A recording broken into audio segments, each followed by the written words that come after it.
Good morning, কেমন আছো সবাই? আশা করছি সবাই ভালো আছো। আমিও খুব ভালো আছি। আজকের ঘুম থেকে উঠতে অনেকটাই দেরি হয়ে গেছে, প্রায় 7টা বেজে গেছে। আসলে কালকে আমাদের বাড়ির পাশে চড়ক মেলা হচ্ছিল, তো কালকে ছিল পণিক ঝাঁপ। সেই পণিক ঝাঁপ দেখতে গিয়ে আমার দেরি হয়ে গেছিলো ঘুম থেকে উঠতে, অনেক রাত করে ঘুমিয়েছিলাম। আজকের এই ব্লগটা শুরু করছি আমাদের গ্রামের খুবই সাধারণ প্রিয় কিছু কাজ দিয়ে। চলো প্রথমে আমি বাসন মাজাই শুরু করে দিলাম বন্ধুরা। কালকের বাসি বাসনটা আমি সুন্দর করে পরিষ্কার করে নিচ্ছি, কেননা বাসন যদি সুন্দর করে ঘষা যায় তাহলে দেখতেও সুন্দর লাগে। সো বন্ধুরা, বাসন মাজা কমপ্লিট, শেষের পথে হয়ে এসছে। আমার বাসনের সব কিছু মাজতে ভালো লাগে, কিন্তু হাঁড়ি কড়াটাই নয়। তারপরে আমার বাসন মাজা হয়ে যেতে আমি হাতটা সুন্দর করে ধুয়ে নিয়েছি। তারপরে বাসনগুলোকে নিয়ে আমি রান্নাঘরের দিকে যাচ্ছি রাখতে। সো বন্ধুরা, বাসন মাজা শেষ হয়ে গেছে, রেখে দিয়েছি। তারপরে আমি কালকের উনুনের বাসি ছাইগুলো আমি বের করে নিচ্ছি, কেননা ছাইগুলো বের করে নিলে উনুনটা জ্বলে খুব সুন্দর। আর উনুনের চারধারটাও আমি ঝাঁট দিয়ে দিচ্ছি, যাতে উনুনটা পরিষ্কার এবং সুন্দর দেখতে লাগে। এবার আমি উনুনটা নাতা দিয়ে নিচ্ছি। এভাবে নাতা দিলে উনুনটা সুন্দর লাগে এবং উনুনটার ধারপাশটা পরিষ্কার পরিচ্ছন্ন থাকে। কোনো কিছু যদি পড়েও যায় সেটা গুঁড়োতেও সুবিধা হয়।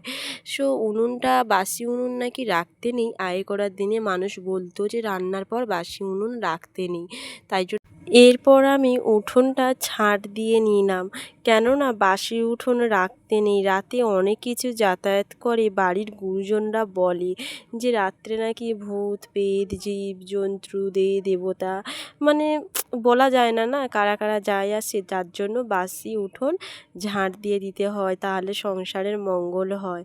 সো আমি ওই জন্য বাসি উঠোনটাই আগে ঝাঁট দিয়ে নিচ্ছি সুন্দর করে।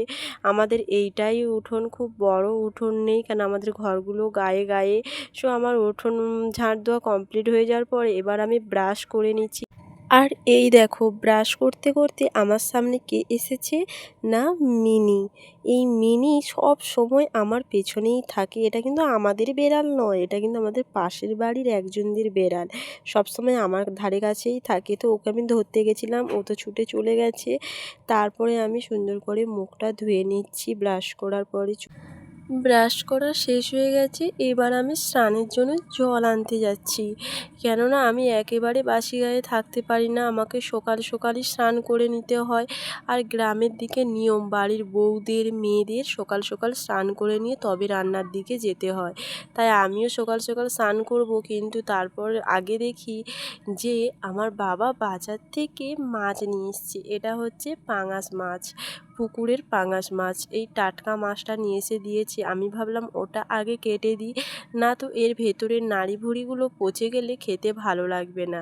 তাই জন্য আমি আগে মাছটা কুটতে বসে গেছি। আর দেখো, আমি মাছ কুটছিলাম, আমার পেছনে আমার ভাই এসে দাঁড়িয়েছিল। তারপরে বসে সে সেই বিড়াল ছানাটাকে হচ্ছে মাছের নাড়ি ভুড়িগুলো দিচ্ছে। মাছটা কুটছি তাড়াতাড়ি। আসলে কি বলো তো, টাটকা মাছের রান্না দেখবে খেতে খুব খুব সুস্বাদু হয়।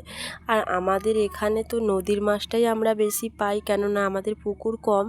আমাদের যা কিছুই বেশিরভাগ নদীর মাছটাই, নোনা মাছটাই আনা হয়। সো বন্ধুরা, আমার মাছ কোটা কমপ্লিট হয়ে গেছে। এরপরে আমি মাছটা সুন্দর করে ধুয়ে নিচ্ছি, বারবার করে এটাকে সুন্দর করে ধুয়ে নিচ্ছি, কেননা এই মাছটায় প্রচণ্ড আইসা গ্যাস করে, যার জন্য আমি মাছটা সুন্দর করে ভালো করে বারবার ধরে ধুয়ে নিচ্ছি। তারপরে মাছ ধোয়া তো হয়ে গেছে, এখানে আমি দেখো উনুনটাও ধরিয়ে নিচ্ছি। আমি বলেছি না, আমি উনুনটা খড় নাড়া এইগুলোই জ্বালন দিয়ে আমি রান্না বান্না করি।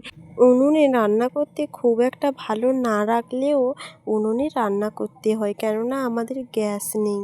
তারপর আর কি, উনুনে রান্না চাপিয়েই দিয়েছি। এই যে দেখতেই পাচ্ছ আমি উনুনে তরকারি কষছি। আলু প্রথমে কষে নিয়েছি, মাছ ভেজে নিয়েছি, তারপরে এই তো রান্না হয়ে গেছে। এবার আমরা খাবো বন্ধুরা।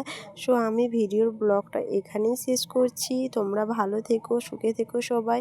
আর ভালো লাগলে লাইক, কমেন্ট আর একটা সাবস্ক্রাইব করে যেও পরবর্তী ভিডিও দেখার জন্য।